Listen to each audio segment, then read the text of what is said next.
الحمد لله وكفى والصلاة والسلام على سيد الأنبياء معد الجود والعطاء وعلى آله وصحبه وبارك وسلم دائما أبدا أما بعد أعوذ بالله من الشيطان الرجيم بسم الله الرحمن الرحيم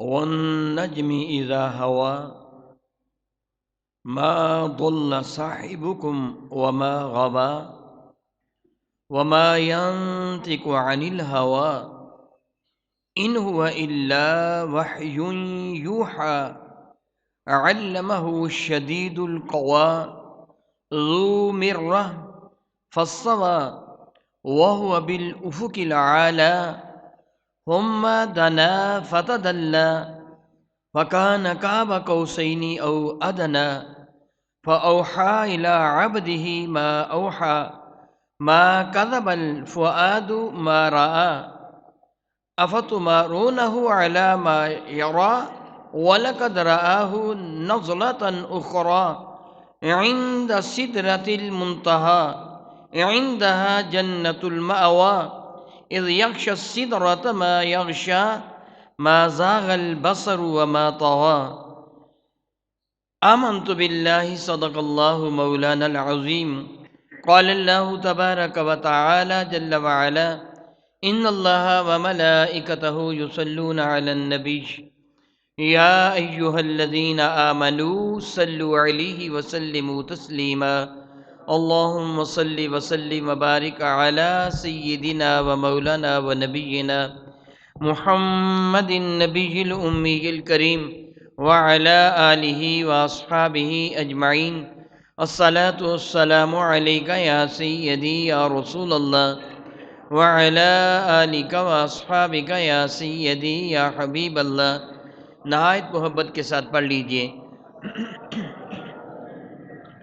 الصلاة والسلام علیک یا سیدی یا رحمت للعالمین وعلى آلك وأصحابك یا سیدی یا سیدی یا سیدی یا شفیع المذنبین.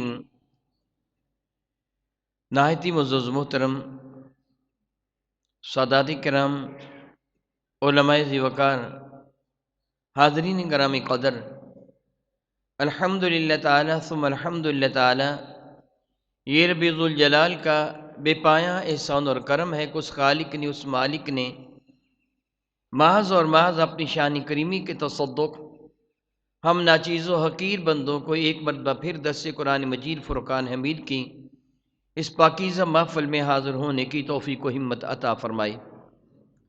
بارگاہ قدس میں ملتجی ہوں کہ رب کائنات جل وعلا حضور نبی محتشم رحمت عالم صلی اللہ علیہ وسلم کے وسیلہ جیلہ سے ہم ناچیز و حقیر بندوں کی اس حاضری کو اپنے دربار مقدس میں شرف قبول سے نوازے اور کل قیامت کے دن اسے ہمارے لیے بہترین زاد راہ بنائے.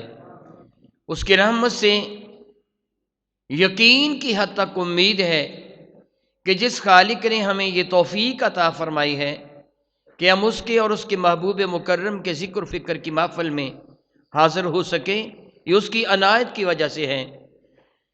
جو اس نے توفیق عطا فرمائی ہے اس کی رحمت سے امید ہی نہیں بلکہ یقین ہے کہ وہ قبول بھی ضرور فرما لے گا.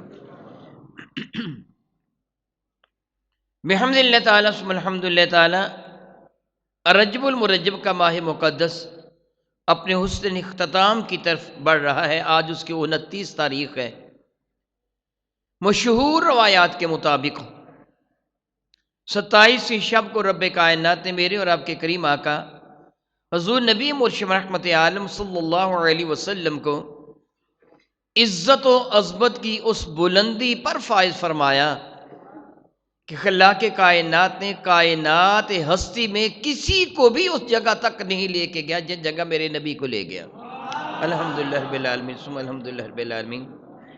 اور یہ عزت و عظمت امت مصطفیٰ کریم کے لیے ہے.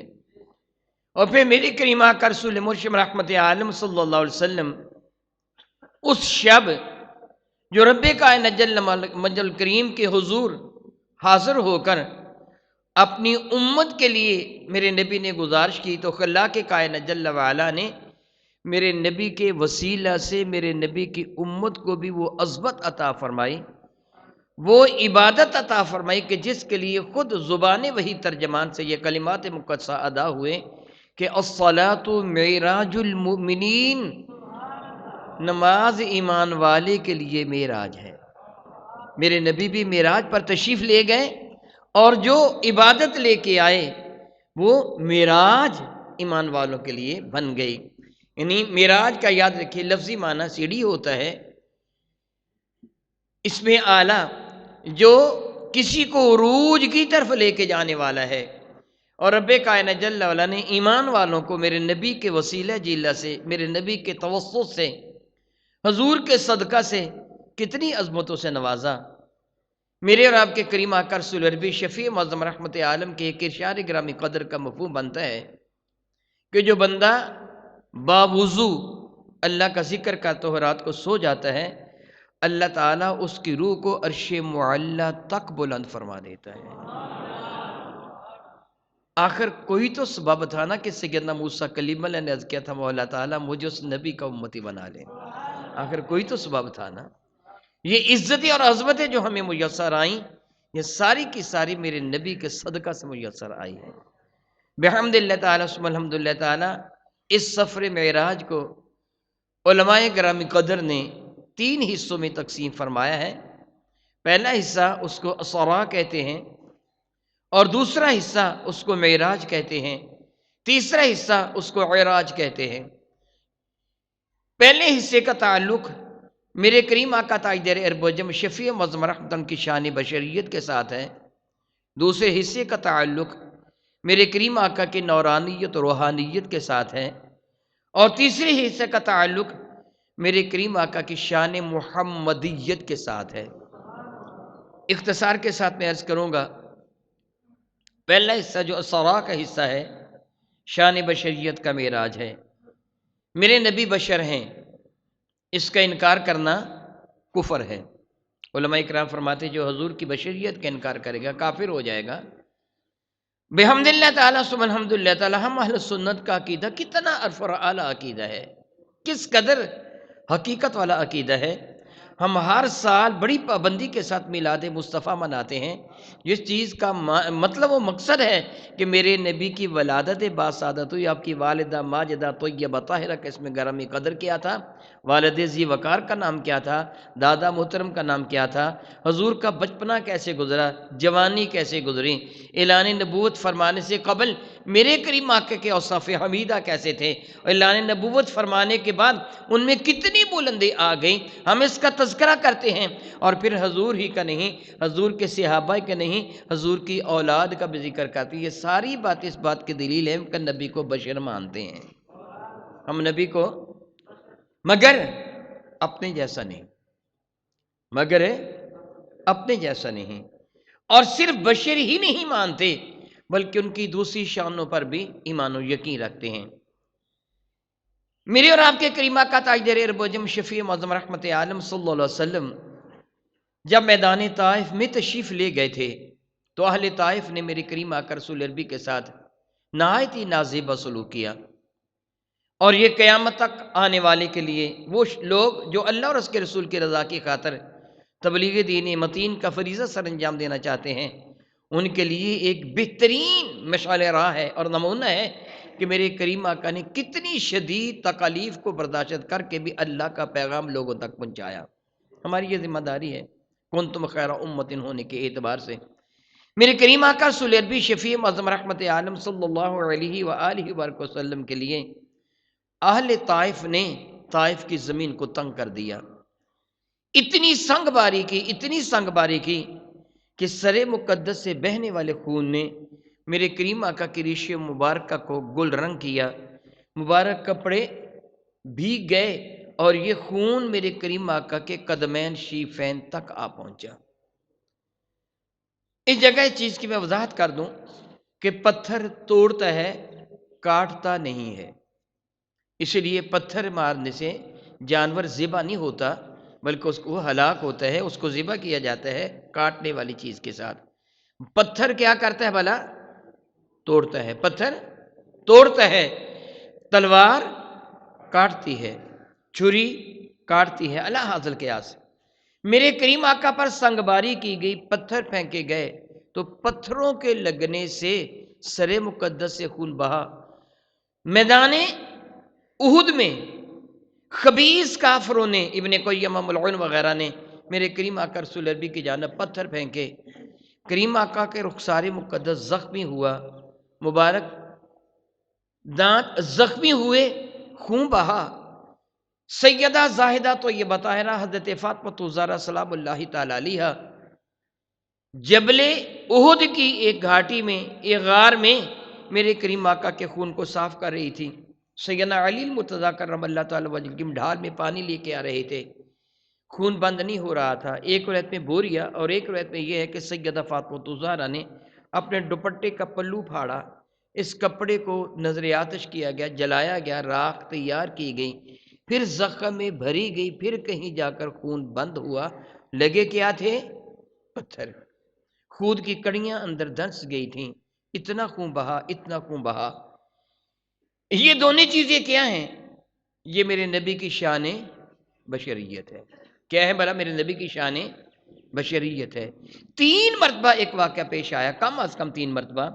ایک مرتبہ جب میرے کریم آقا حضرت سیدہ حلیمہ سعدیہ کے ہاں تھے، اور دوسری مرتبہ جب غار حرا میں میرے اور آپ کے کریم آقا رسول برشم رحمت عالم صلی اللہ علیہ وسلم کے پاس حضرت جبریل امین رب کائنات کا پیغام لے کے آئے ہیں، اور تیسری مرتبہ شب معراج جب میرے کریم آقا رسول عربی ملکوت السماوات والارض کی سیر کے لیے تشریف لے جا رہے تھے، ان تینوں اوقات میں میرے کریم آقا رسول عربی کا شق صدر کیا گیا۔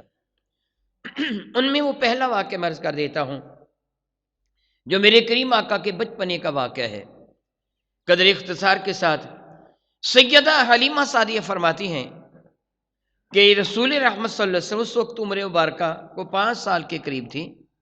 رسول رحمت صلی اللہ علیہ وسلم اپنے رضائی بھائیوں کے ساتھ بکریاں لے کر باہر تشریف لے گئے تھے۔ آپ کے رضائی بھائی بکریاں چراتے تھے، میرے کریم آقا بھی ان کے ساتھ تشریف لے جایا کرتے تھے۔ حضرت حلیمہ فرماتی ہیں کہ تھوڑی دیر کے بعد میرا بچہ روتا ہوا، چیختا چلاتا ہوا، دوڑتا ہوا آیا اور مجھے آ کے اس سے کہا کہ اماں، میرے حجازی بھائی کو قتل کر دیا گیا ہے۔ حجاز صوبے کا نام ہے جس میں مکہ مکرمہ مدینہ طیبہ موجود ہیں، جس طرح یہ ہمارا صوبہ پنجاب ہے۔ میرے حجازی بھائی کو قتل کر دیا ہے، 3 افراد نے اس کو اٹھایا اور اس کا پیٹ چاک کر دیا، اس کو قتل کر دیا ہے۔ میں بھاگا ہوا آ رہا ہوں، جب تک تم پہنچو گی معاذ اللہ تعالیٰ وہ فوت ہو چکا ہوگا۔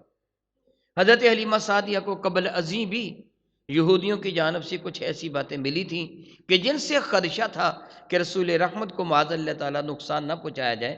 سیدہ حلیمہ سعدیہ فرماتی ہیں میں اور میرا خامد دوڑتے ہوئے گئے، میں چیختی چلاتی ہوئی اپنے خاندان والوں کو اپنی مدد کے لیے بلا رہی تھی کہ آؤ میری مدد کرو، میرے بیٹے کو قتل کر دیا گیا ہے۔ میں بھاگم بھاگ جب اس پہاڑ پر پہنچی کہ جس پہاڑ کی نشاندہی میرے بیٹے نے کی تھی کہ وہ آنے والے آئے ہیں، میرے حجازی بھائی کو لے کر پہاڑ پہ چڑھ گئے اور انہوں نے اس کا پیٹ چاک کر دیا ہے۔ جب اس پہاڑ پہ پہنچی، میں تحدیث نعمت کے طور پر عرض کر رہا ہوں، بحمد اللہ تعالیٰ میں نے اس پہاڑ کی زیارت کی ہے۔ میں سیدہ حلیمہ سعدیہ کے اس مکان کی بھی، گھر کی بھی زیارت میں نے کی ہے، اس جگہ بھی جس جگہ میرے کریم آقا کو لٹایا گیا تھا اس پہاڑ کی بھی میں نے زیارت کی ہے۔ بہرحال حضرت حلیمہ سعدیہ فرماتی جب اس پہاڑ پر پہنچی تو میں نے دیکھا رسول رحمت کے لیے، اس وقت حضور کو رسول رحمت نہیں کہا جاتا تھا، حضور کے اسم گرامی قدر ہی لیا جاتا تھا، مگر میں کہہ رہا ہوں۔ حضرت حلیمہ سعدیہ فرماتی ہیں کہ میں نے ان کو جب دیکھا تو وہ پہاڑ کی چوٹی پر بیٹھے تھے اور آسمان کی جانب دیکھ رہے تھے، ملاحظہ فرما رہے تھے۔ میں بےتابانہ انداز میں آگے بڑھی اور ان کو اپنے سینے کے ساتھ لگا لیا، ان کے ساتھ پیار کیا اور نہایت محبت کے ساتھ پوچھا کہ بیٹا کیا ہوا تھا؟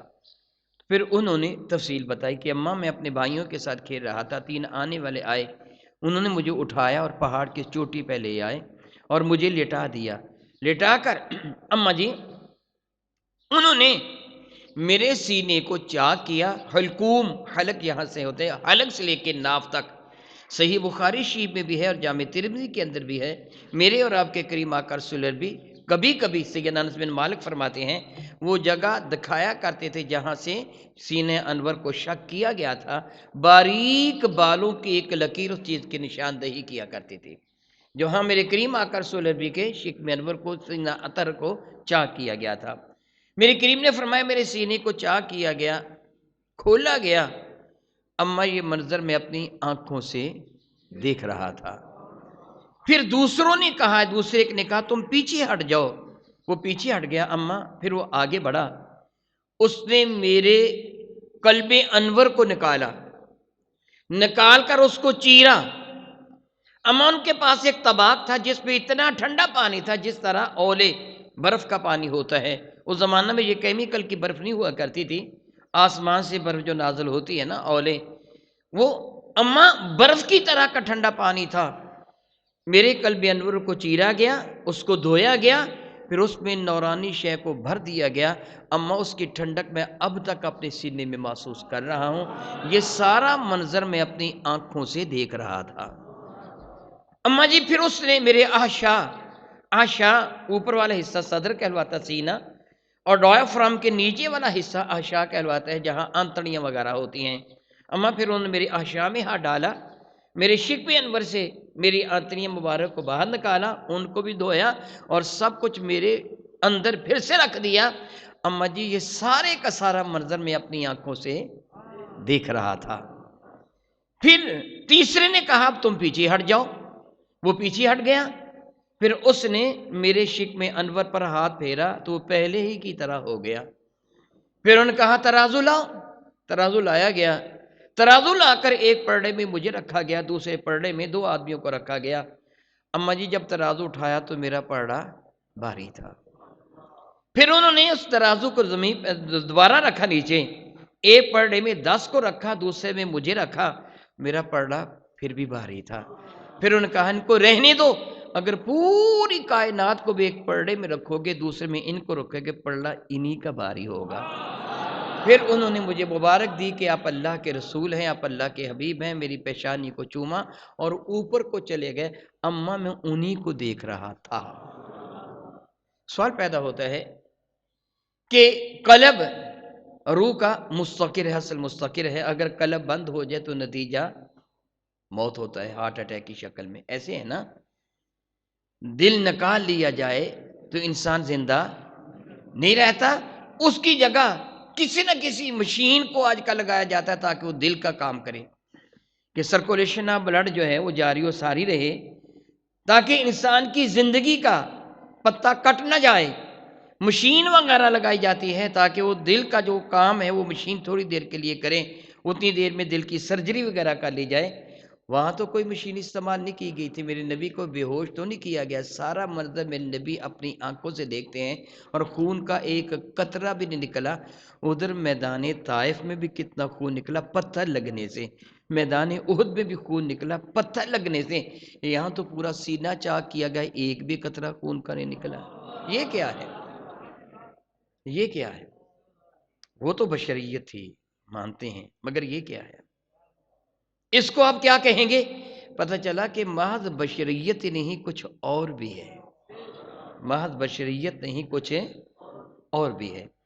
کبھی تو غزوہ خندق کے موقع پر شکم انور پر پتھر بندے ہوئے نظر آتے ہیں، کبھی ہفتہ بھر کچھ نہ کھاتے ہیں نہ پیتے ہیں، فرماتے ہیں میں اپنے رب کے پاس کھا لیتا ہوں پی لیتا ہوں، مجھے پرواہ ہی نہیں۔ یہ کیا ہے؟ پتہ چلا کہ شان بشریت کے ساتھ کوئی اور شان بھی ہے۔ اس شان کو علماء نے نورانیت و روحانیت سے تعبیر کیا ہے کہ یہ حضور کی شان نورانیت و روحانیت ہے۔ اور پھر آپ جانتے ہیں کہ نورانیوں کا سردار سید الملائکہ حضرت سیدنا جبریل امین بھی سدرۃ المنتہا پہ پیچھے رہ گئے تھے، اور انہوں نے عرض کیا تھا کہ اگر ایک انگلی کی پور کے برابر بھی آگے بڑھوں گا تو تجلیات ذات الہیہ کو برداشت نہ کر پاؤں گا، جل کر خاک سیاہ ہو جاؤں گا۔ وہ نورانیوں کا سردار پیچھے رہ گیا، میرے نبی اس سے بھی آگے چلے گئے۔ یہ کیا تھا؟ یہ کیا تھا؟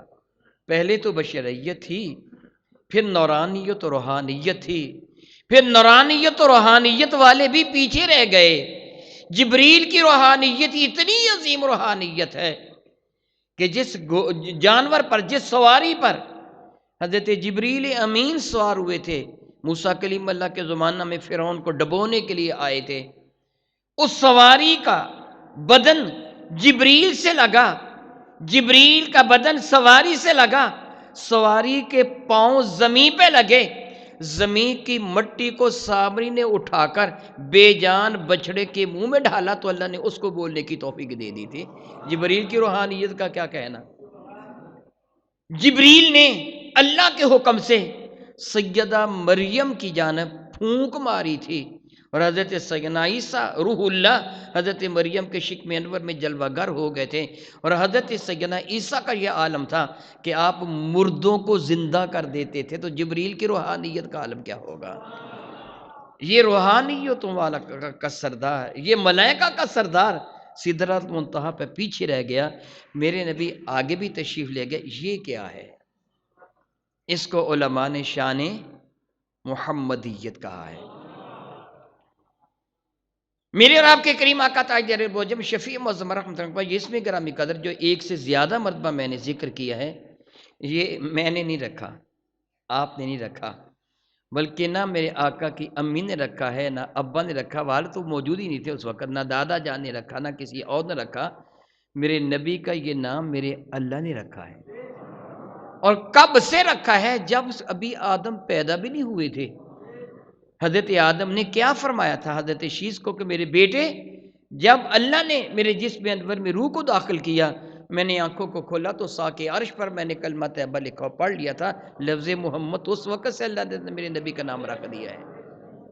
جب کبھی کائنات ہستی کو تخلیق نہیں کیا گیا تھا سوائے میرے نبی کے، بلکہ جامع ترمذی میں ہے کہ میرے اور آپ کے کریم آقا تاجدار بوجم شفیع معظم رحمۃ اللہ سے یز کیا گیا تھا، متا وجبت لکن نبوت یا رسول اللہ علیہ وسلم، بتائیے آپ منصب نبوت پہ کب فائد ہوئے؟ تو میرے نبی نے فرمایا تھا آدم بین الروح والجسد، ابھی تو آدم کے جسم میں روح بھی داخل نہ کی گئی تھی، میں نبی ہو بھی چکا تھا، میں منصب نبوت پہ فائد ہو بھی چکا تھا۔ رب کائنات ان کا نام محمد رکھا، اور محمد کا معنی کیا ہے علماء بھی تشریف فرمائے ہیں۔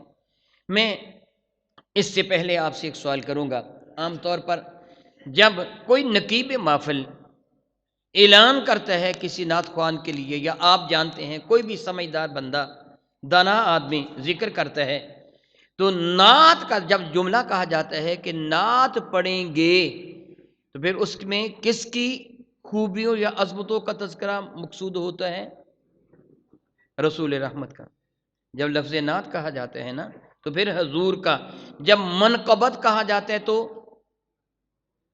کسی ولی اللہ کا، کسی صحابی کا، کسی اہل بیت اطہار کے کسی فرد کا تذکرہ، ان کی خوبیوں کا ذکر کرنا ہو تو منقبت کہا جاتا ہے، اور جب رسول مرشد رحمت عالم صلی اللہ علیہ وسلم کا تذکرہ کرنا ہو اس کو نعت کہا جاتا ہے، اور جب اللہ تعالیٰ جل مجدیم کا ذکر کرنا ہو تو اس کو حمد کہا جاتا ہے۔ ٹھیک ہے نا؟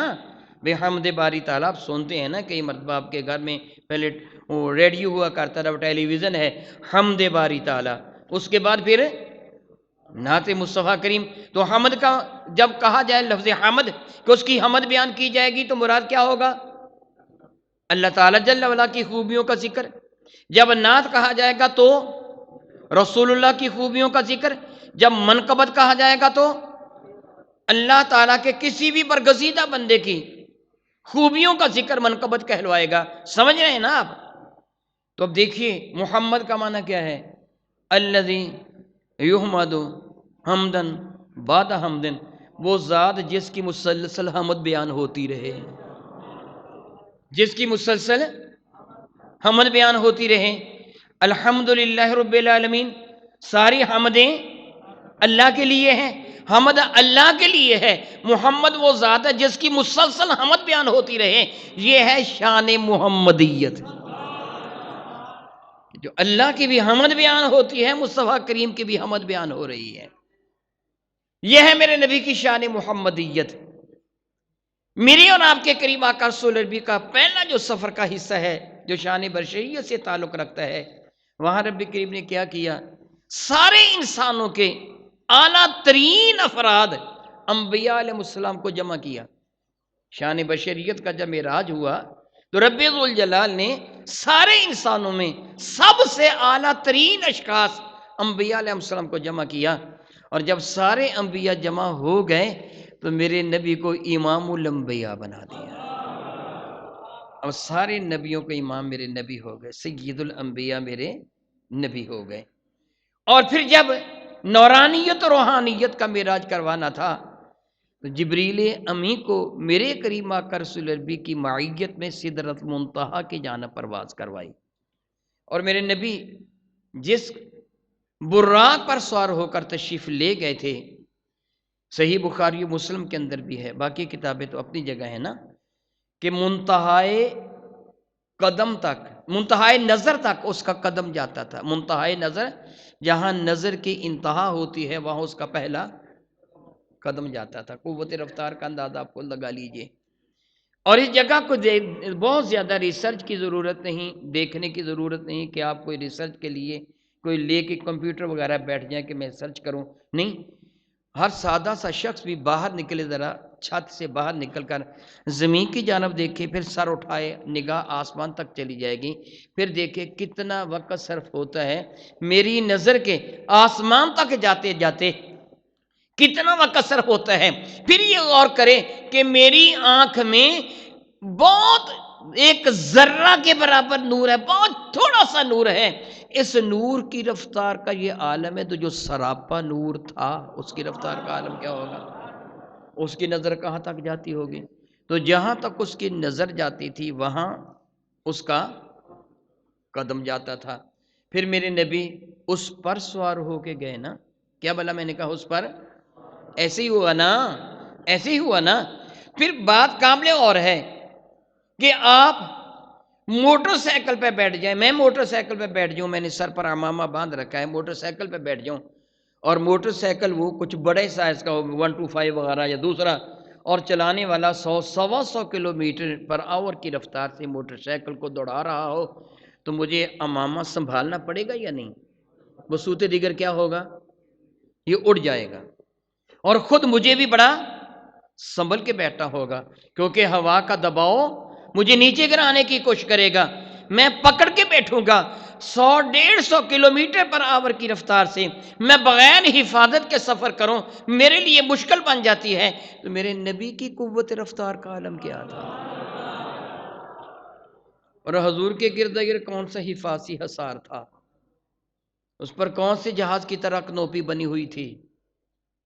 میرے نبی نہ صرف سفر فرما رہے ہیں بلکہ راستے میں ہونے والی اشیاء کو، حالات کو ملاحظہ فرما رہے، خود فرماتے ہیں کہ میں موسیٰ کلیم اللہ کی قبر کے قریب سے گزرا، وَهُوَ قَائِمٌ يُصَلِّي فِي قَبْرِهِ، موسیٰ اپنی قبر میں کھڑے صلات پڑھ رہے تھے، منظر بھی دیکھا ہے۔ اور وہ قافلوں والی حدیثیں آپ نے کئی مرتبہ سنی ہیں، راستے سے گزرتے ہوئے ملاحظہ بھی فرماتے چلے جا رہے ہیں، یہ کیا ہے، یہ کیا نہیں ہے۔ تو پھر میرے نبی کی یہ کیا شان ہے؟ یہ سفر سدرۃ المنتہا تک ہوا، تو اب جبریل پیچھے رہ جاتے ہیں، نورانیوں کا سردار میرے نبی آگے بڑھ گئے۔ یہ میرے نبی کی نورانیت و روحانیت کا معراج تھا۔ اور پھر میرے کریم آقا کہاں تک گئے، کہاں تک گئے، کہاں تک گئے؟ مکان ہوتے ہیں نا، مکان کی جہات ہوتی ہیں، شش جہات عموماً کہا جاتا ہے، 6 جہتیں، جہت اطراف کو کہتے ہیں، دایاں بایاں، آگے پیچھے، اوپر نیچے، یہ کیا کہلواتے ہیں؟ شش جہات۔ 6 وہ جہتیں ہیں، اطراف ہیں، جو کسی بھی مکان کے ہونے کی دلیل ہیں۔ جس چیز کو لفظ مکان سے تعبیر کریں گے نا، مادی شے جو ہوگی اس کی شش جہات ہوں گی۔ یہ دیکھیے، یہ میرے سامنے مائکرو فون ہے، اس کے اوپر بھی خالی جگہ ہے، اس کے نیچے یہ ڈائس ہے، اس کے دائیں جانب یہ لکڑی ہے، بائیں جانب یہ لکڑی ہے، اس کے سامنے میں ہوں، اس کے پیچھے آپ ہیں، ہے نا کوئی جہتیں؟ لا مقام وہ ہے جس کی جہت ہی نہیں ہوتی، لا مقام وہ ہے جس کی جہت ہی نہیں ہوتی۔ میرے کریم آقا مکان کی حدوں کو عبور کر کے لا مکان میں چلے گئے. کہاں چلے گئے؟ اس لیے امام اہل سنت بڑا خوبصورت شعر کہتے ہیں، خرد سے کہہ دو کہ سر جھکا لے. تیری عقل، تیرا فہم، تیرا شعور، تیری دانائی، تیری ریسرچ، تیرا علم، تیرا فضل، تیری کرامت، تیری عقل کی رسائی کہاں تک ہے؟ وہ جبریل بھی بہت پیچھے رہ گئے ہیں. تیری عقل تو جبریل تک بھی نہیں پہنچ سکتی. تیری عقل کی رسائی کہاں؟ خرد سے کہہ دو کہ سر جھکا لے، گما سے گزرے گزرنے والے. تیرے فہم و شعور میں بھی وہ بات نہیں آ سکتی جہاں مصطفیٰ کریم چلے گئے ہیں. پڑھے ہیں یا خود جہت کو لالے. کسی کو لالے پڑھنا، اس کا بالکل مفلوج ہو جانا، کچھ پتہ ہی نہیں اسے چلتا. کہتے جان کے لالے پڑ گئے، حالت غیر ہو گئی. فرماتے ہیں پڑے ہیں یا خود جہت کو لالے. جو اطراف ہے نا، شخص جہات ہیں، ان کو تو خود لالے پڑے ہوئے ہیں، ان کی تو اپنی حالت ہی غیر ہے. کسے بتائے کدھر گئے تھے؟ کون کیا کہے گا؟ کدھر گئے تھے؟ کہاں تشریف لے گئے تھے؟ ایک جانب حضرت سیدنا موسیٰ کلیم اللہ کو ارشاد ہو رہا ہے، لن ترانی، تم نہیں دیکھ سکتے. جب اصرار بڑھتا ہے، ارشاد فرمایا جاتا ہے وَلَٰكِنِ انظُرْ إِلَى الْجَبَلِ فَإِنِ اسْتَقَرَّ مَكَانَهُ فَسَوْفَ تَرَانِي. موسیٰ اصرار کر رہے ہو، سامنے پہاڑ کی جانب دیکھو، اگر یہ اپنی جگہ ٹھہرا رہا تو پھر تم مجھے دیکھ سکو گے. فَلَمَّا تَجَلَّى رَبُّهُ لِلْجَبَلِ جَعَلَهُ دَكًّا وَخَرَّ مُوسَىٰ صَعِقًا. میرا اللہ خود قرآن کریم میں فرماتے ہیں، جب رب کائنات جل وعلا نے اپنی توجہ خاص اس پہاڑ کی جانب فرمائی تو پہاڑ کے پڑکھچے اڑ گئے. موسیٰ کلیم اللہ بے ہوش ہو کے گر جاتے ہیں. شان نبوت کا پتہ چلتا ہے، جس چیز کو پہاڑ برداشت نہ کر سکا، ریزہ ریزہ ہو گیا، اللہ کے نبی نے برداشت کیا. صرف بے ہوشی کی کیفیت آری ہوئے موجود ہیں. یہ تو موسیٰ کلیم اللہ کی حالت تھی نا. تو ادھر کیا ہے؟ میرے نبی فرماتے جب میں لا مقام میں پہنچا تو مجھے آواز آ رہی تھی، ادنو منی یا احمد، احمد میرے اور قریب ہو جاؤ.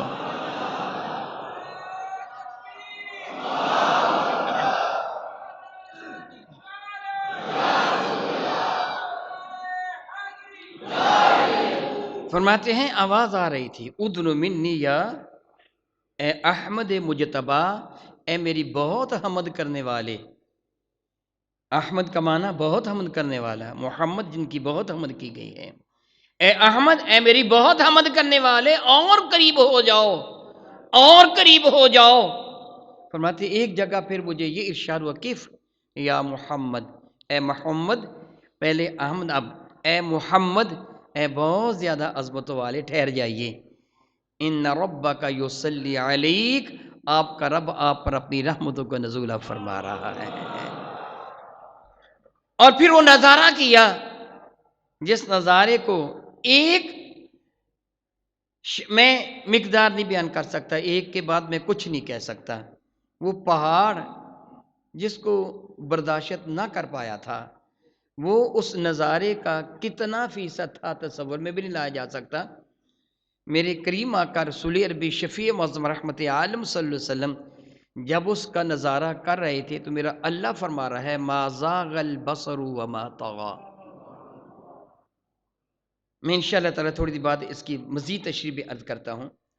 وہ یوں کر رہے ہیں، سبحان اللہ تعالیٰ، سبحان اللہ تعالیٰ، واہ مولا تعالیٰ تو بڑے بے نیاز ہیں.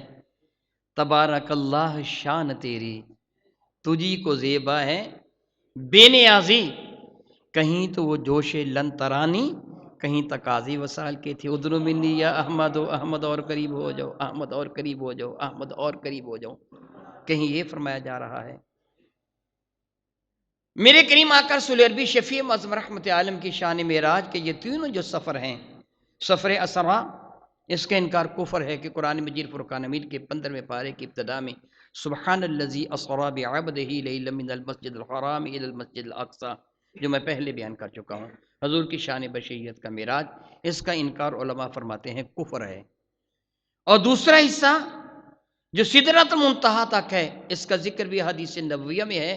اور تیسرا حصہ میرے نبی فرماتے ثم عرج بھی، پھر مجھے اور بلند کیا گیا۔ اس تیسرے حصے کا ذکر بھی احادیث نبویہ میں ہے اور اشارات قرآن مجید فرقان مجید کی سورہ نجم کے اندر۔ اس لیے میں نے سورہ نجم کی ابتدائی کو 17 آیات مبارکہ کی تلاوت کی۔ وقت ماشاءاللہ کافی سارا ہو گیا، تقریباً پون گھنٹے کے قریب۔ اب میں ان آیات مبارکہ کا ترجمہ عرض کر دیتا ہوں، زیادہ تشریح کا وقت تو نہیں رہے گا۔ رب ذوالجلال فرماتا ہے وَالنَّجْمِ اِذَا ہَوَا، وہ قسمیہ ہے۔ نجم کے متعدد معنی بیان کیے گئے ہیں۔ نجم عربی میں اس درخت کو بھی کہتے ہیں کہ جس کا تنا نہیں ہوتا، جو تنے والا ہو اس کو عربی میں شجر کہتے ہیں، جو تنا نہ رکھتا ہو اس کو عربی میں نجم کہتے ہیں۔ اردو میں ہم جو تنا رکھتا اس کو درخت کہتے ہیں، جو تنا نہ رکھتا اس کو بیل کہتے ہیں۔ جو تنے کے بغیر درخت ہوتا ہے نا اس کو بیل کہتے ہیں، اس کا تنا نہیں ہوتا، وہ زمین پر پھیلی ہوئی ہوتی ہے۔ عربی میں اس کو نجم کہتے ہیں، جس طرح اللہ تعالیٰ فرماتا ہے وَالنَّجْمُ وَالشَّجَرُ يَسْجُدَانِ، کہ بیلیں بھی اور وہ درخت بھی ہیں وہ بھی اللہ کے حضور سجدہ کرتے ہیں۔ نجم کا معنی ستارہ بھی ہوتا ہے۔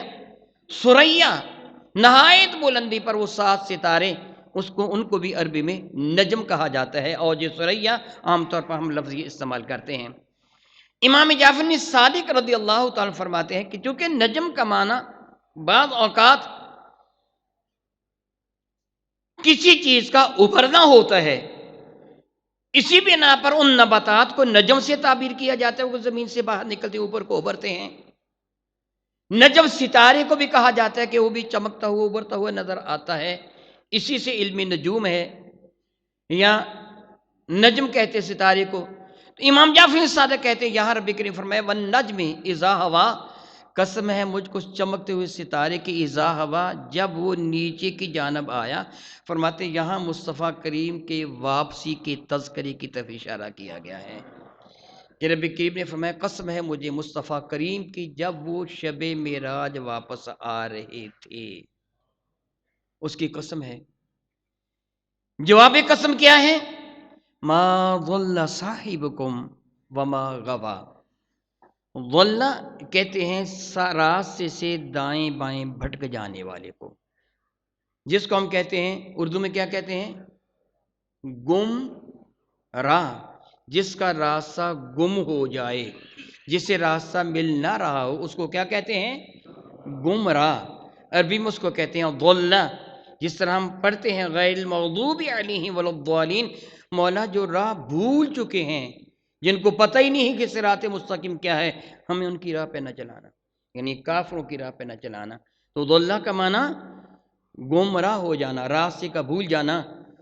سفر بڑا طویل ہے، کہاں فرش زمین کہاں عرش معلیٰ۔ کوئی بندہ یہ کہے کہ جبریل تو اس راہ کے راہ رو تھے، آنے جانے والے تھے، انبیاء کی خدمت میں حاضری دیا کرتے تھے، حضرت آدم سے لے کے میرے نبی تک جتنے انبیاء آئے ہیں سب کی خدمت میں جبریل آتے رہے ہیں، سینکڑوں نہیں، ہزاروں نہیں، لاکھوں یا کروڑوں، معلوم نہیں کتنی مرتبہ وہ آئے اور گئے، ان راہوں سے واقف تھے، مصطفیٰ کریم کو لے کے جا رہے تھے۔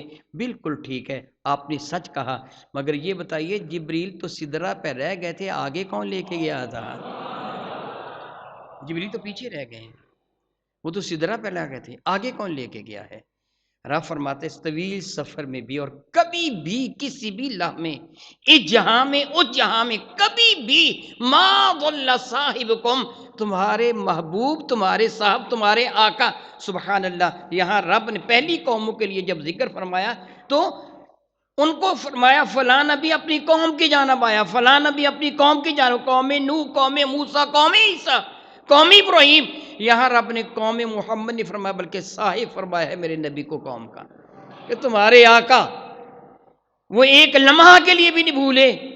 وما غوا، غوا کا معنی بھی حد سے تجاوز کر جانا ہوتا ہے، یہ نہیں ہوا کہ دائیں یا بائیں ہٹے ہوں، نہیں، وہ سیدھے وہاں پہنچے جہاں رب چاہتا ہے، اور اس سیدھی راہ پہ ہے جس رب چاہتا ہے، ایک لمحہ کے لیے بھی نہیں، بلکہ خود تو خود ہے نا۔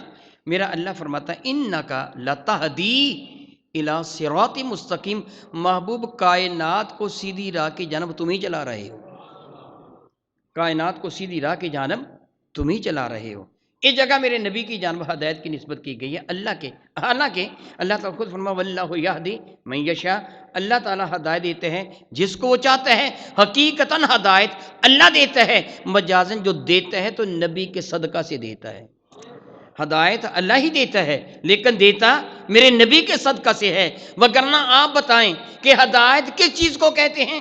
میں ایک مرتبہ نہیں بہت مرتبہ یہ بات بیان کر چکا ہوں، حقیقت میں اللہ کی عبادت میرے نبی کی غلامی کا دوسرا نام ہے۔ اللہ کی عبادت میرے نبی کی غلامی کا نام ہے۔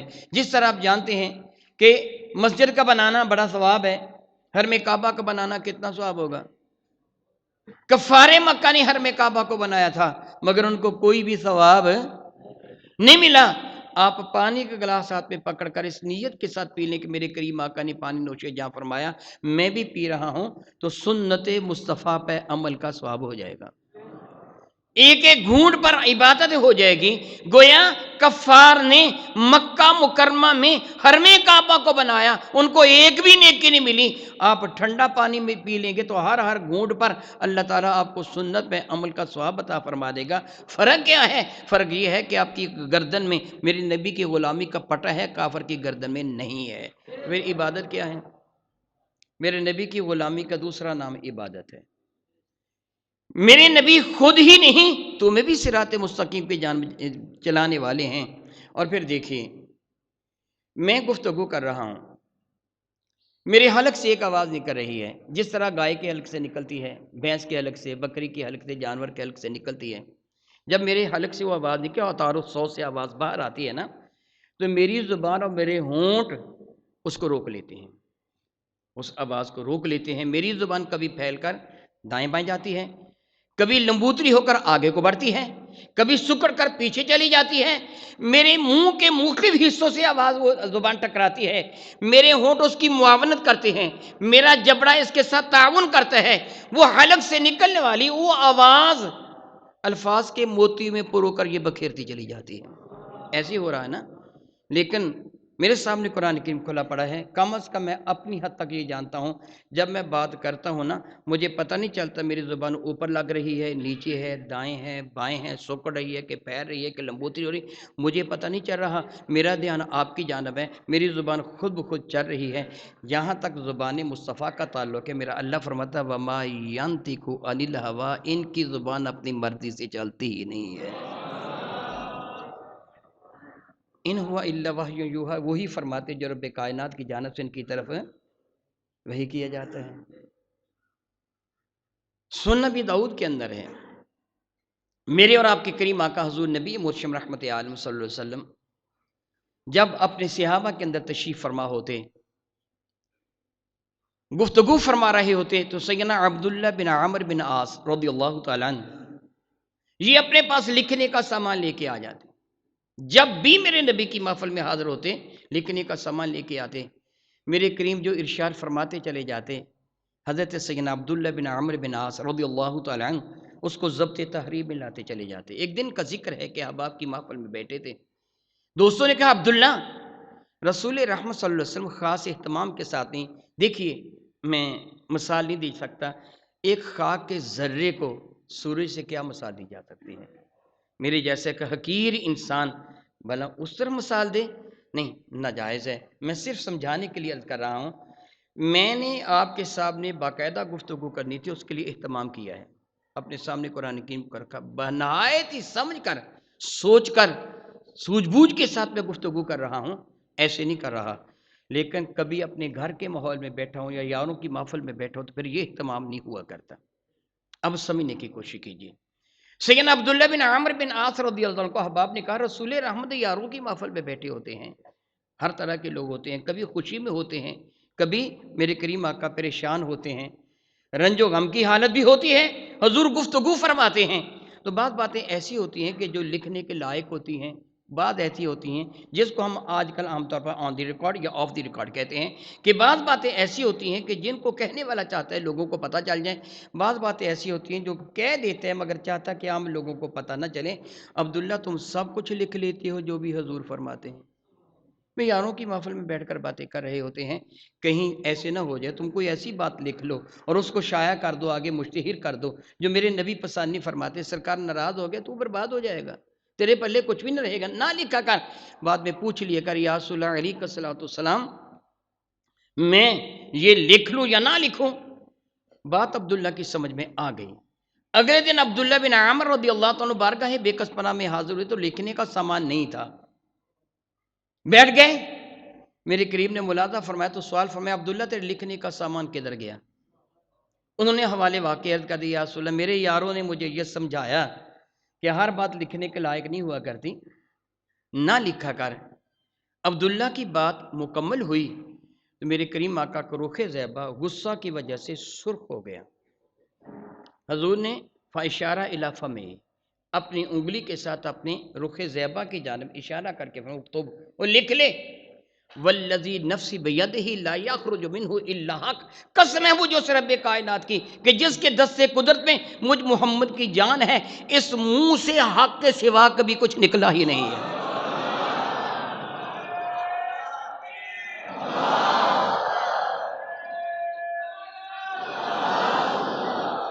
جو بھی نکلا جب بھی نکلا، جس قدر نکلا، جہاں نکلا، جیسے نکلا، اس منہ سے ہمیشہ حق ہی نکلا ہے کہ وما ینطق عن الہوی، یہ منہ اپنی مرضی سے بات کرتا ہی نہیں ہے۔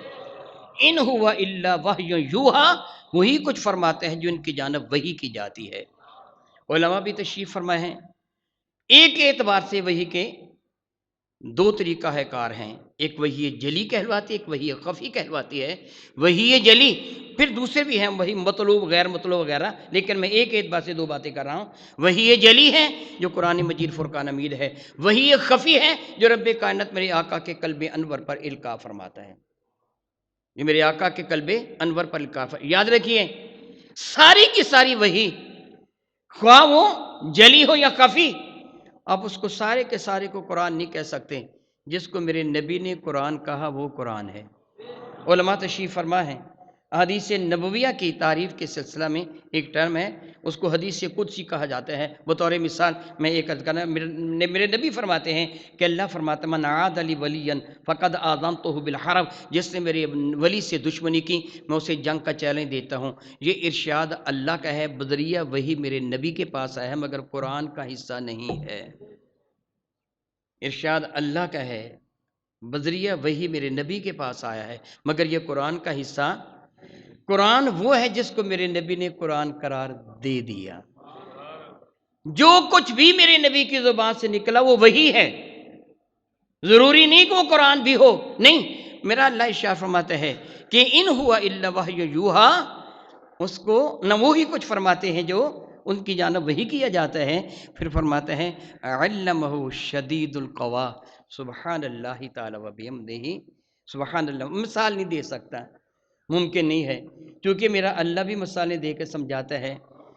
مثلہم کمثل الذی استوقد نارا، اللہ تعالیٰ منافقوں کی مثال دیتا ہے، میرے نبی بھی مثالیں دے کے سمجھایا کرتے تھے، اس لیے یہ ناچیز و حقیر بندہ مثال دے رہا ہے۔ اگر آپ کسی شخص کو دیکھیں کہ وہ بہت ہی زیادہ ذہین و فتین ہے، اس کی گفتگو یا اس کی کاریگری ایک شاہکار قدرت ہے، تو آپ اس کو دیکھ کے کہتے ہیں اور جانتے ہیں اس کا استاد کون ہے، یہ پڑھا ہوا کہاں کا ہے؟ رب فرماتا جانتے ہو محبوب کو کس سے سکھایا؟ علمہ شدید القوا، الرحمن علم القرآن، ان کو سکھانے والی وہ ذات بابرکات ہے جو کائنات ہستی کو مارز وجود میں لانے والی ذات ہے۔ میرے سامنے قرآن مجید فرقان کھلا پڑا ہے، میں یہ بات سچ کہہ رہا ہوں، میں آپ سے کچھ چھپاتا نہیں ہوں، اگر آپ سے چھپاؤں گا تو یہ خیانت ہوگی۔ کیا بولا میں نے کہا؟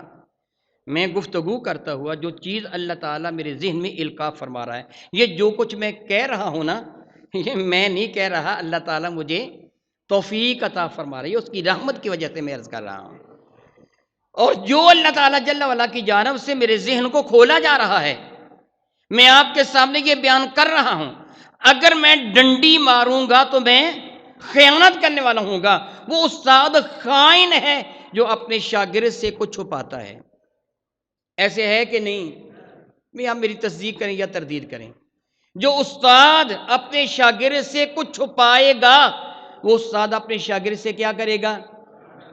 اگر آپ یہ جملہ اپنے رب کی جان منسوب کریں گے تو کافر ہو جائیں گے۔ رب نے اپنے نبی کو کیا کچھ نہ دیا ہوگا؟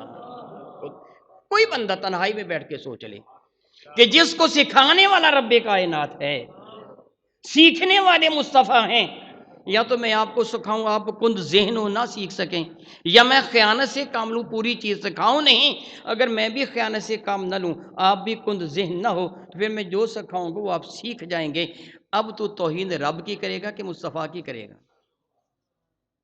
علم لینے والے مصطفیٰ کریم ہے، عطا فرمانے والا رب کائنات ہے۔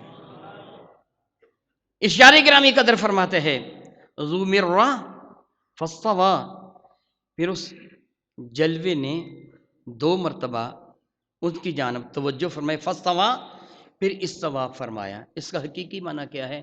یاد رکھیے، یہ ساری کی ساری چیزیں رب کائنات جل وعلا کے حضور کس انداز سے ہیں وہ اللہ جانتا ہے۔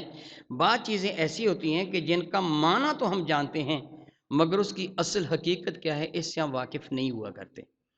اللہ تعالیٰ جل وعلا فرماتا ہے ید اللہ فوق ایدیہم، محبوب آپ کے ہاتھوں پر رب کا ہاتھ۔ اللہ فرماتا ہے اے محبوب مکرم علیہ وما رمیت اذ رمیت ولکن اللہ رما، جب آپ نے کینکری پھینکی تھی تم نے نہیں پھینکی تھی، وہ اللہ نے پھینکی تھی۔ اللہ رب العزت جل وعلا ارشاد فرماتا ہے کہ میں تمہارے ساتھ ہوتا ہوں، انا معکم، میں تمہارے ساتھ ہوں، ان اللہ مع الصابرین، اللہ صابروں کے ساتھ ہے۔ اس کا حقیقی معنی کیا ہے یہ میرا اللہ جانتے۔ اس طرح بہت ساری مثالیں ہیں۔ رب کائنات جل وعلا فرماتے ہیں وَهُوَ بِالْأُفُقِ الْأَعْلَىٰ، وہ جلوہ کہاں تھا؟ افق کہتے ہیں انتہائی نگاہ کو یا کسی بھی چیز کے آخری کنارے کو افق کہا جاتا ہے۔ ہم عرف عام میں جب سامنے دیکھتے ہیں تو زمین کے ساتھ ملتا ہوا ہمیں آسمان یہ جس طرح اس کے ساتھ مل رہا ہے جھکا ہوا محسوس ہوتا ہے، ہم اصطلاح میں اس کو افق کہتے ہیں کہ ہماری نظر کی آخری حد بھی وہی ہے۔ اگر آسمان کا آخری کنارہ ہوگا پھر بھی اس کو افقی کہا جائے گا، زمین کا آخری کنارہ ہوگا افقی کہا جائے گا۔ تو رب کریم فرماتا ہے وَهُوَ، اور وہ کہاں تھا؟ بالافق الاعلیٰ، وہ بلند ترین کنارے پر وہ جلوہ تھا۔ ثم، پھر کیا ہوا؟ دنا، دنیا اسی سے ہے، دنیا کا معنی قریب ہے، اس کے مقابلہ میں آخرت ہے۔ ثم، پھر دنا، وہ جلوہ قریب ہوا، فتدلی، اسی سے لفظ دلو ہے۔ دلو عربی میں کہتے ہیں اس ڈول کو کہ جس کے ساتھ رسی بندھی ہوئی ہوتی ہے اور اس کو پانی میں جب ڈالا جاتا ہے تو پھر کہاں جاتا ہے وہ؟ جی پانی میں گم ہو جاتا ہے۔ کیا بلا؟ پانی میں وہ نظر تبھی بھرے گا نا، اگر پانی میں گم نہیں ہوگا تو وہ بھرے گا نہیں۔ رب فرماتا ثم دنا، پھر وہ جلوہ قریب ہوا، فتدلی، اتنا قریب ہوا کہ ایک دوسرے میں، اللہ اکبر، اللہ تبارک اللہ شان تیری، تجھی کو زیبا ہے بے نیاز ہے۔ میں پہلے کچھ جملے کہہ چکا ہوں، بعض چیزوں کے معنی کا ہمیں پتہ ہے لیکن حقیقت کا نہیں۔ معنی ہم جانتے ہیں کہ معنی کیا ہے مگر وہ کیفیت و حقیقت کیا تھی ہماری عقل تو بہت پیچھے ہے۔ جو میں ابھی کہہ چکا ہوں نا کہ اعلیٰ حضرت نے خوب فرمایا خرد کو کہہ دو کہ سر جھکا لے، گھما سے گزرے گزرنے والے، تیری عقل تیرا فہم تیرا شعور یہ تو بہت پیچھے رہ گیا ہے، وہاں تو جبریل بھی نہیں جا سکے۔ اس کی حقیقی معنی کیا ہے میرا اللہ جانتا ہے، ان کے بتانے سے میرے نبی جانتے ہیں، میں لفظی ترجمہ کر رہا ہوں۔ ثم دنا، پھر وہ جلوہ قریب ہوا، فتدلی، اتنا قریب ہوا، اتنا قریب ہوا، فتدلی، گویا جس طرح دلو کی حالت ہوتی ہے کہ وہ پانی میں ڈوب جاتا ہے، گم ہو جاتا ہے۔ فکانا، اب اس کی صفت بیان کی جا رہی ہے، فکانا کعبہ قوسین، قوس کہتے ہیں نصف دائرے کو۔ اہل عرب جب کسی بھی شخص سے اپنے انتہائی قرب کا تذکرہ کرتے تو یہ جملے کہا کرتے تھے، کعبہ قوسین، یہ جملے کہتے تھے۔ جس طرح آج کل ہم عرف میں ہے تو یہ چیز اعلیٰ نہیں ہے، یہ مثال کو اتنی اعلیٰ نہیں ہے، بلکہ یعنی ہم ناچیز بندے حقیر ہیں اور مثال بہت اعلیٰ، مجھے یہ کہنا چاہیے تھا، ہم بندے ناچیز ہیں، مثال بہت اعلیٰ ہے۔ اگر آپ کسی کو آج کل جگری یار کہنا چاہیں تو کہتے ہیں یہ تو اس کا یار غار ہے، مثال بہت اعلیٰ ہے، ہم حقیر بندے ہیں، کہہ دیتے ہیں نا اس کا یہ یار غار ہے، کہہ دیتے ہیں کہ نہیں کہہ دیتے ہیں، یعنی بہت ہی قریبی یار ہے۔ اس طرح اہل عرب پہلے کہتے تھے کعبہ قوسین او ادنا، اس کے دو طریقہ کار تھے۔ قوس نصف دائرے کو، کمان کو بھی کہتے ہیں۔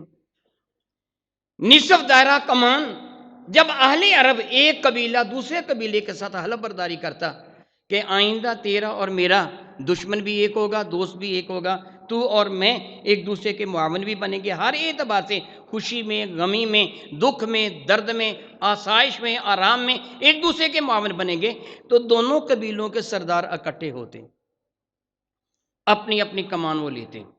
کوئی بھی آدمی جو تاریخ کا جائزہ لینے والا نا، مطالعہ کرنے والا، اس کو میری اس بات کی سمجھ بھی ہے اور وہ جانتا بھی ہے ایسے کرتے تھے۔ اب وہ کیا کرتے، دونوں کمانوں کو اکٹھا کرتے، دونوں سردار اپنی دونوں کمانوں کو اکٹھا کرتے، دونوں کمانوں کو اکٹھا کر کے ان کا چلہ ہوتا ہے جس کے اندر تیر رکھتے ہیں، وہ چلہ جو ہوتا ہے ان دونوں کے ایک دوسرے کے اوپر رکھ کر ایک تیر رکھ کے دونوں کمانوں سے ایک ہی تیر چلاتے۔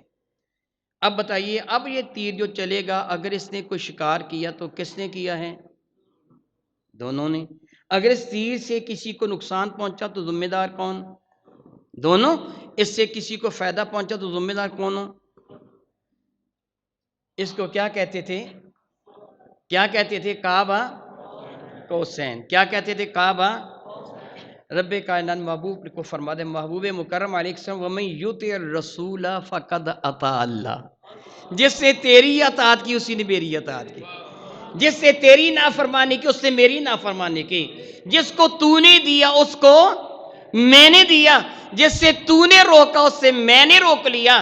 میں پہلے کہہ چکا ہوں وَمَا رَمَيْتَ إِذْ رَمَيْتَ وَلَكِنَّ اللَّهَ رَمَى، محبوب وہ کینکریں تو نے نہیں پھینکی، وہ تو میں رب نے پھینکی تھی۔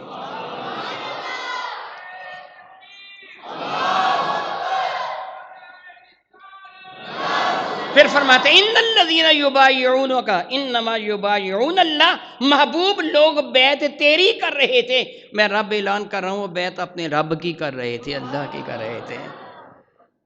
دونوں کمانوں سے نکلا ہوا تیر دونوں کا مانا جاتا ہے، ایک تو یہ اس کا ترجمہ، اور دوسرا وہ کیا کرتے تھے، کمان نصف دائرے کو کہتے ہیں، کمان نصف دائرے کو، قوسین جب دو دائرے مل جاتے ہیں، او ادنا جب اور قریب آ جاتا ہے۔ میں پہلے کہہ چکا ہوں معنی جانتے ہیں مگر حقیقت نہیں جانتے، ہم معنی جانتے ہیں مگر حقیقت نہیں جانتے۔ ارشاد فرماتا ہے کہ وہ جلوہ قریب ہوا، ثم دنا فتدلی، وہ جلوہ قریب ہوا، اتنا قریب گویا کہ دلو ہے، پھر کیا ہوا، فکان قاب قوسین، وہ کیا ہو گیا، کمان کے دو گوشے، او ادنا، پھر اس سے بھی قریب، پھر کیا ہوا، فاوحا الی عبدہ ما اوحا، جب یہ مرتبہ اور مقام آ گیا تو پھر اب رب نے اپنے بندے کی جانب وحی کی، کیا کی، جو رب نے چاہا وہ دیا، جو محبوب کو چاہا عطا کیا۔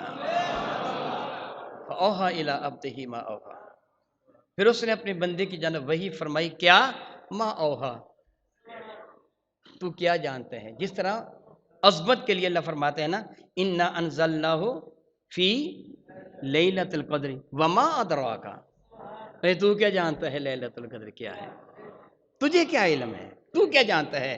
فاوحا الی عبدہ ما اوحا، پھر رب نے جو چاہا اپنے عبد خاص کو عطا فرمایا، وہ تیرے تو فہم و شعور میں چیزیں آ ہی نہیں سکتی، عطا کیا کیا ہے۔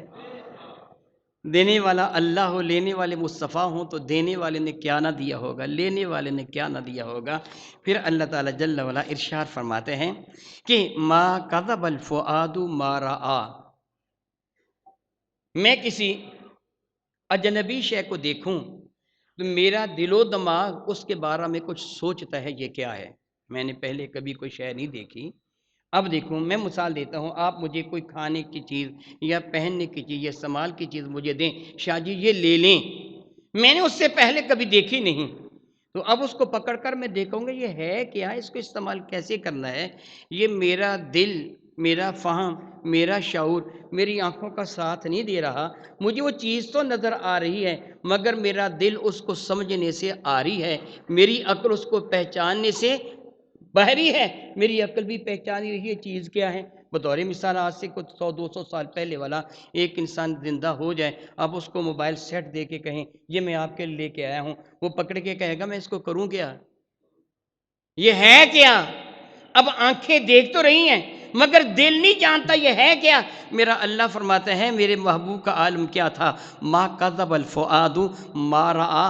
آنکھیں جو دیکھ رہی تھی دل تصدیق کرتا چلا جاتے ہے کیا، یہ سب ہے کیا. آپ کہیں گے یہ کیوں کر ممکن ہے. وہ اللہ جس نے آدم کو تخلیق فرمایا تھا علی نبینا علیہ السلام، اور پھر فرشتوں کو حکم دیا تھا کہ ان چیزوں کے نام بتاؤ، فرشتے نہ بتا سکے تھے. پھر حضرت آدم کو فرمایا تھا کہ آدم تو بتا. فلما انباہم باسمائہم، آدم نے ہر شے کا نام بتا دیا. یہ علم آدم کا ہے تو جس کے پیچھے آدم ہاتھ باندھے کھڑے تھے اس کے علم کا اندازہ کون کرے گا. وہ کیسے نہیں جانتے تھے کون کیا ہے. آدم جانتے ہیں کیا کیا شے ہے، کہاں کہاں ہے. اللہ نے ان کو سکھا دیا تھا. تو اللہ تعالیٰ فرماتے ہیں جو انہوں نے دیکھا اس کو ان کے قلب انور میں مصدق کی ہے، تصدیق کی اس کی ان کے قلب انور میں. اللہ تعالیٰ فرماتا ہے افتمارونہ علی ما یری. تو جو انہوں نے ملاحظہ کیا تم جھگڑا کرتے ہو کیا دیکھا تو کیا نہیں دیکھا، تم کیا جانتے ہو، تم کیا جانتے ہو، تمہاری حیثیت کیا ہے. اشارے گرامی قدر فرماتے ہیں وَلَقَدْ رَآهُ نَزْلَةً أُخْرَى.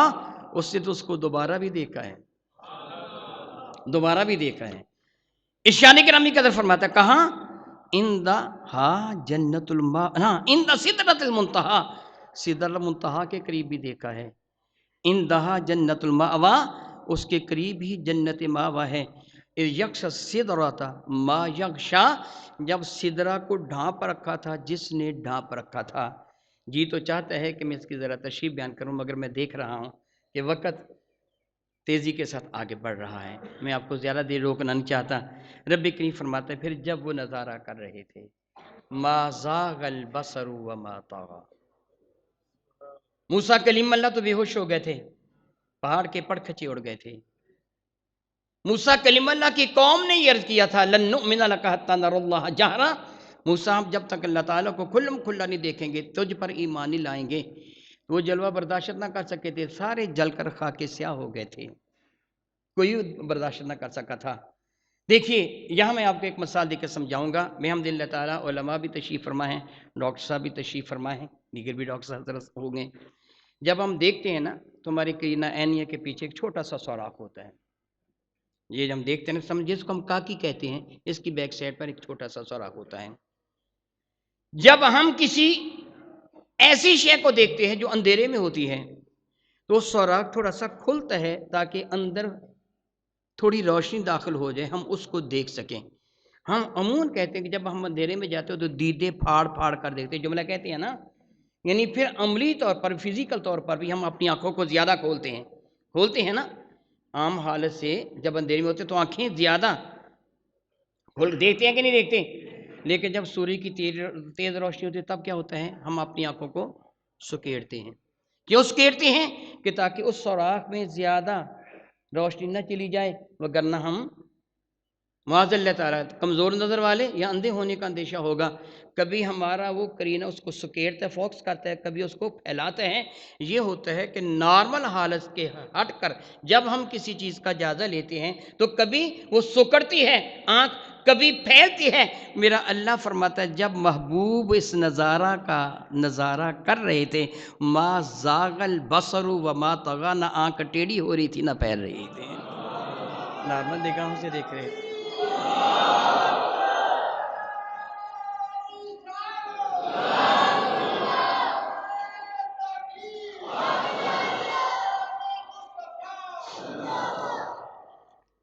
قرآن مجید فرقان میں اپنی مرضی سے کہنا کفر ہے. علماء کرام فرماتے ہیں جن نظاروں کو دیکھو وہ جبریل تھے. بعض فرماتے ہیں کہ وہ اللہ رب العزت کی ذات بابرکات تھی. میری جرت نہیں ہے کہ میں کہوں فلاں تھا یا فلاں تھا، میری کیا جرت ہے، میری کیا حیثیت ہے. اپنی مرضی کرنا حرام ہے۔ میں آپ کو صحیح بخاری و مسلم کی ایک حدیث مبارکہ سنا دیتا ہوں۔ امام بخاری رحمۃ اللہ تعالی حضرت سیدنا انس بن مالک کے حوالے سے فرماتے ہیں، یہ صحیح بخاری ہے کے اندر حدیث مبارکہ ہے، جس سے اپنی آنکھوں سے حدیث مبارکہ کی زیارت کرنی ہو، مطالعہ کرنا ہو، تھوڑی تکلیف کریں، میرے پاس تشریف لے آئے، میں زیارت کروا دوں گا۔ اپنی آنکھوں سے پڑھنے فائدہ یہ ہوگا، بندہ کہے گا میں نے خود پڑھا۔ حضرت انس فرماتے ہیں میرے نبی نے فرمایا حتی جاء سدرۃ المنتہا، یہاں تک کہ سدرۃ منتہا آ گیا۔ حتی جاء یہ نہیں کہ میں سدرۃ منتہا تک گیا، نہیں، سدرۃ منتہا آ گیا۔ آپ لاہور کو جا رہے ہیں تو آپ کہتے ہیں راستے میں شیخو پورہ بھی آ گیا، کھوڑا والا بھی آ گیا۔ میرے نبی فرماتے یہاں تک کہ سدرۃ المنتہا حتی جاء، یہاں تک کہ آ گیا سدرۃ المنتہا، وہ آخری حد، انتہائی حد آ گئی۔ منتہا کا من ہوتے ہیں انتہائی آخری حد۔ پھر کیا ہوا؟ دنل جبار رب العزت، پھر قریب ہوا میرے جبار جو عزتوں والا رب ہے۔ میں نہیں کہتا کہ جبریل تھے، میں نہیں کہتا کہ اللہ تھا، میں آپ کو حدیث مصطفیٰ سنا رہا ہوں۔ میری مرضی نہیں ہے کہ میں تعین کروں، میری حقیقت کیا ہے، حیثیت میری کیا ہے کہ میں خود تعین کروں تھا وہ یہ تھا، نہیں۔ میرے نبی فرماتے ہیں کہ حتی جاء سدرۃ المنتہا، یہاں تک کہ سدرۃ المنتہا آ گیا، دن الجبار، قریب ہوا جبار رب العزت، وہ جو عزتوں والا رب ہے، فتدلی، معنی میں پہلے بیان کر چکا ہوں، فتدلی حتی کان منہ قاب قوسین او ادنی۔ یہ کس کے لیے ہے؟ کون قریب ہوا؟ کون کمان کے دو گوشوں کے قریب ہوا؟ کس نے کیا کیا؟ اب آپ خود جانتے ہیں۔ میں نے آپ کے سامنے اپنے کریم آقا کی حدیث صحیح بخاری کے حوالے سے بیان کی، یہ صحیح مسلم میں بھی ہے اور صحیح بخاری کے اندر بھی ہے۔ سبحان اللہ تعالی و بحمدہ، سبحان اللہ تعالی و بحمدہ۔ اسی لیے حضرت ابن عباس، حضرت حسن بصری تو اللہ کی قسم اٹھا کے کہا کرتے تھے کہ میرا ایمان ہے کہ میرے نبی نے اپنے رب کا بار بار دیدار کیا ہے۔ بحمد اللہ تعالیٰ، سبحان الحمد للہ تعالیٰ، بحمد اللہ تعالیٰ۔ یہ سب کیا تھا؟ یہ میرے نبی کی شان محمدیت کا معراج تھا۔ پہلے شان بشریت کا معراج ہے، پھر شان نورانیت روحانیت کا معراج ہے، اور آخر میں جو میں نے یہ سب کچھ ذکر کیا سورہ نجم کے حوالہ سے، یہ میرے نبی کی شان محمدیت کا معراج ہے۔ الحمدللہ ثم الحمدللہ تعالیٰ۔ غور کیجئے رب کائنات کا کتنا احسان ہے، کتنے شاندار نبی کا ہم ناجیز بندوں کو امتی بنا دیا، کتنا احسان کیا اس رب کائنات نے۔ اب ہماری ذمہ داری کیا ہے کہ ہم اس کا حق ادا کریں کہ ہم امت مصطفیٰ سے تعلق رکھتے ہیں۔ مثال پہلے بھی کئی مرتبہ دے چکا ہوں، اب پھر دے رہا ہوں۔ اگر میرا بچہ کوئی الٹی سیدھی حرکت کر رہا ہو تو آپ اسے کہیں گے حیا کر، تجھے پتہ نہیں کہ تو کس کا بیٹا ہے جو لوگوں کو اللہ اور اس کے رسول کی طرف بلاتا ہے، تو اس کا بیٹا ہے، تجھے حیا نہیں آتا کہ تیرا باپ کیسا اور تو کیسا ہے؟ تنہائی میں بیٹھ کر اپنے گریبان میں منہ ڈال کے سوچے تم امتی کس نبی کے ہو؟ حیا نہیں آتا کہ نبی اتنا شاندار ہے، تمہاری حالت کیا ہے؟ اللہ تعالیٰ سے دعا کرتا ہوں کہ اللہ کے کائنات ہمیں حقائق کو سمجھنے اور عمل کی توفیق عطا فرمائے۔ آمین ثم آمین۔ وآخر دعوانا ان الحمد للہ رب العالمین۔